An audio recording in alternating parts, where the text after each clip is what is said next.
आगामी लोकसभा निवडणुकीच्या पार्श्वभूमीवर डॉक्टर योगिता प्रवीण चोळके यांनी आपला उमेदवारी अर्ज अपक्ष उमेदवार म्हणून नगर दक्षिण लोकसभा मतदारसंघातून अर्ज दाखल करण्याच्या शेवटच्या दिवशी दाखल केला आहे। यामुळे नगर दक्षिणेच्या निवडणुकीत पुन्हा एकदा ट्विस्ट पाहायला मिळाला आहे।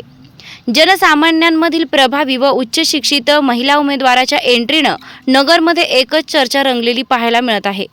डॉक्टर योगिता ह्या Arohi college of pharmacy Shirur Pune येथे प्राचार्य असून त्या देवळाली प्रवरा तालुका राहुरी येथील प्रगतशील शेतकरी श्री बाळासाहेब विष्णू चोळके यांच्या सुनबाई आहेत।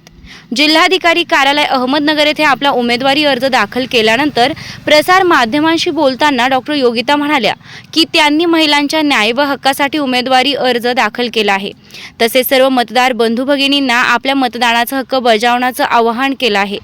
तसेच आज दिनांक 26 एप्रिल 2024 रोजी जिल्हाधिकारी कार्यालय अहमदनगर येथे अर्ज छाननी होऊन डॉक्टर योगिता यांचा अर्ज वैध ठरला असून सोमवार दिनांक 29/4/2024 रोजी दुपारी निवडणूक चिन्ह मिळणार आहे व त्यानंतर देवळाली प्रवरा येथील ग्रामदैवतांची पूजा करून प्रचाराचा नारळ फोडायला जाऊन प्रचाराला सुरुवात होणार आहे।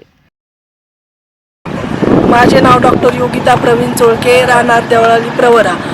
मी आज लोकसभेसाठी अहमदनगर दक्षिणमधून अर्ज भरला आहे।